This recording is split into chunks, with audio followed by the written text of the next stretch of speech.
Welcome back, friends. The Tampa afternoon was a wet, heavy blanket pressing through the windshield of my old truck. Inside, the air conditioner fought a losing battle, much like my own heart. Dr. Ramirez's words were a cold stone in my gut. Arrhythmia, weakened left ventricle, we need to adjust your medications again. At 63, my body was a house with a crumbling foundation. And after 30 years as a fire inspector, I knew exactly what happened to structures when their supports gave way. I turned onto my street in Soho Heights, where ancient oaks stood as silent witnesses to generations. My house waited at the end of the block, a pale yellow bungalow with white trim, the one I'd bought 35 years ago with a laughing Sarah by my side and a 3-year-old Mildred clutching my finger. Sarah was 12 years gone now, taken by a cancer as swift as it was cruel. The house was all I had left. Every scuff on the floorboard, every penciled height mark on the door frame, was a relic of a life I thought we'd built together. And there it was, parked in my driveway like a predator, Mitchell's sleek black Lexus. My jaw tightened.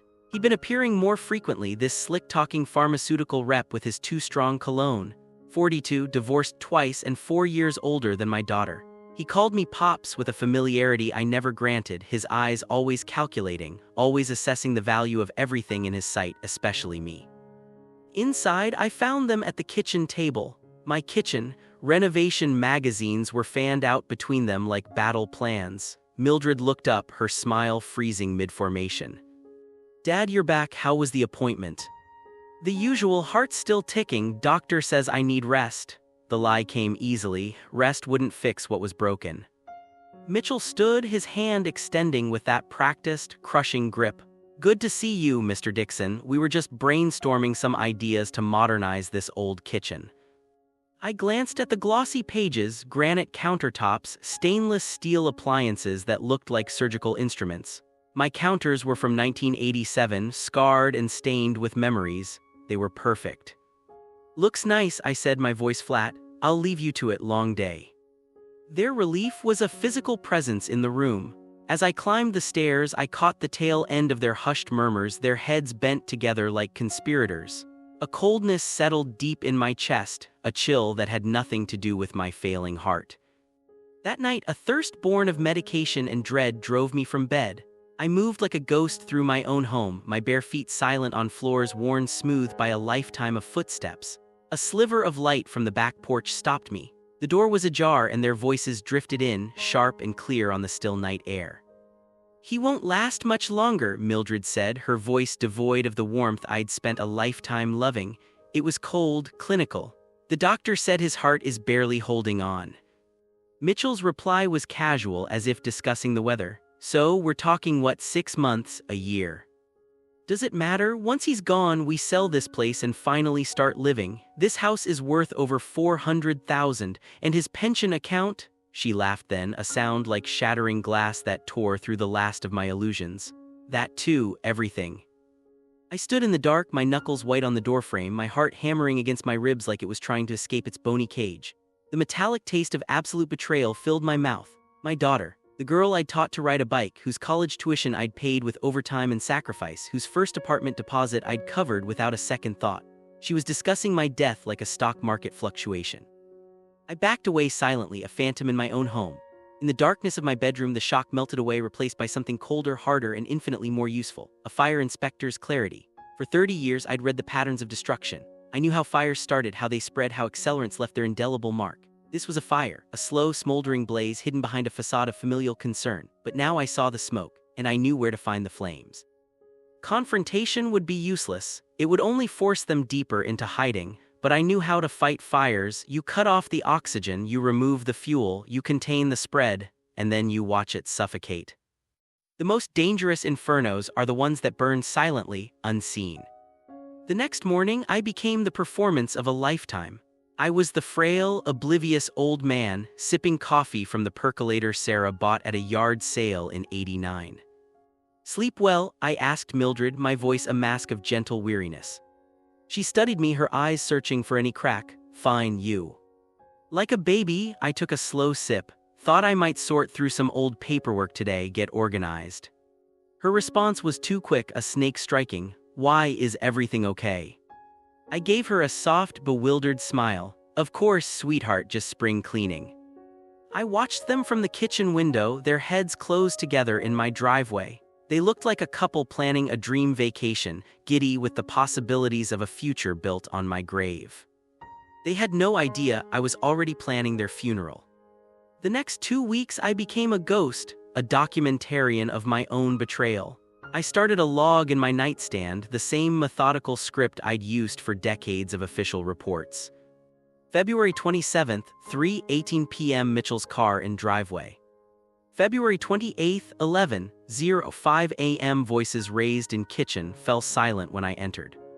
March 1st, 7:00 p.m. discussing open house potential.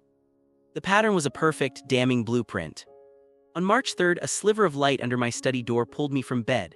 Peering through the crack, I saw the beam of a phone flashlight sweeping across my filing cabinets. Mildred, her hands, my daughter's hands, were testing drawers, pulling at the locked one that held my will. The violation was a physical blow worse than the overheard words. This was action. This was her hands on the blueprint of my end.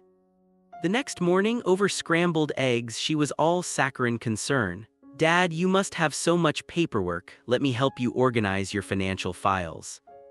I looked up, my eyes the placid surface of a still lake. "That's sweet, honey, but I've got a system. You know how I am about my files." "But if something happened?" "Nothing's going to happen," I interrupted gently. "I'm tougher than I look."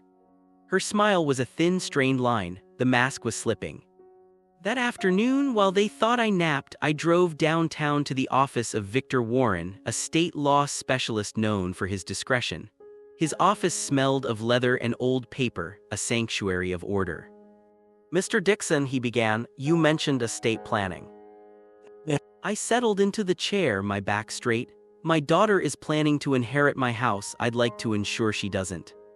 His eyebrows lifted a fraction. "That's unusual. May I ask why?" "She's counting the days until I die," I said, the words clean and sharp. "I'd prefer to disappoint her." Warren leaned back, steepling his fingers. "An irrevocable trust would accomplish that. The house transfers into the trust with specific beneficiaries. Once established, it cannot be undone. You understand that?" "Perfect." An hour later, the deed was done, at least on paper. My home, my sanctuary, would go to the Soho Heights Historical Preservation Society, a place Sarah had loved. It was a tribute to her, a final act of love that would also be my weapon. "Your daughter will receive nothing," Warren confirmed, his voice final. "Not one single shingle." Driving home, a grim satisfaction warmed me. They were building their castle on sand, and I had just summoned the tide. But the battle was just beginning. A review of my bank statements revealed smaller, more intimate betrayals. $200 on March 18th, $350 on the 27th. Withdrawals made when I was at doctor's appointments, consultations with Warren. Small amounts carefully spaced, never enough to trigger an alarm. She wasn't just waiting for me to die. She was already picking my pockets, funding her future with the pieces of my present. The total was $955, not enough to ruin me, enough to break my heart all over again. I went to the bank, changed passwords, set up alerts, but left the account active, a trap baited and waiting. The pressure in my home became a physical force. Mildred's suggestions turned to demands. "Maybe we should put my name on your accounts just in case." Mitchell's presence was a constant, his questions bolder. "Where did you go this morning? What were you doing in your study?" I was a rock in their stream, unmoving, eroding their patience with my stubborn refusal to die on schedule. Then, the final provocation. I returned from the hospital after a massive heart attack, a true brush with death that had flatlined me twice, to find a note on my kitchen table. In Mildred's sharp, slanted script, it read, "You're a burden, old man. I'm taking everything from you. By the way, this house is sold. Enjoy your life in the dumpster." I stood there, the paper trembling in my hand, not from weakness, but from a rage so pure it felt like ice. I photographed it, documented it, and then I picked up a pen. On the back, I wrote 4 words that held the weight of my entire quest. "Thank you for the warning, I know." I left the note on the table, my response facing up. I packed a single bag, walked out of my home, and drove to my sister Ethel's in Orlando. The war was declared. The final moves were mine to make. The irrevocable trust was activated, the notification letter was sent, the police report was filed for the theft, the eviction notice was delivered. The sound of her world crumbling was almost audible over the phone. The desperate calls, the raging texts, the weeping voicemails. I let them pile up, each one another piece of evidence, another nail in the coffin of the relationship she had murdered. In court, her lawsuit to contest the trust was dismissed in minutes. The judge took one look at the 3 separate psychiatric evaluations confirming my sound mind and shut her down. She was ordered to pay $4,000 in court costs. Then came the criminal plea deal: full restitution, a felony conviction for grand theft, 3 years of probation, and mandatory financial counseling. The last time I saw her, she was standing on my porch, thinner, defeated, her belongings packed into a moving truck. "Dad, please," she begged, her voice hollow. "Where am I supposed to go?" I looked at the woman who was once my little girl, now a stranger etched in betrayal. "You made your choices, Mildred. You chose money over your father. You chose to steal from me while I was dying. Now live with those choices. You're really done with me, your only child. You were done with me the moment you started counting the days until I died." I walked past her, unlocked my door, and stepped back into my home. I didn't look back as she drove away. I closed the door on the ghost of my daughter and stood in the silence of my reclaimed kingdom. The fire was out. I had found the ignition point, documented the accelerants, and contained the blaze. They had sought to inherit my past, but my quest was never for their approval or their love. It was for justice. It was for survival. I had come home to ashes, but I would rebuild. Not for them, but for myself, for the man who had fought back and won. The past was a quest I had finally, painfully completed. The future, scarred but secure, was mine alone.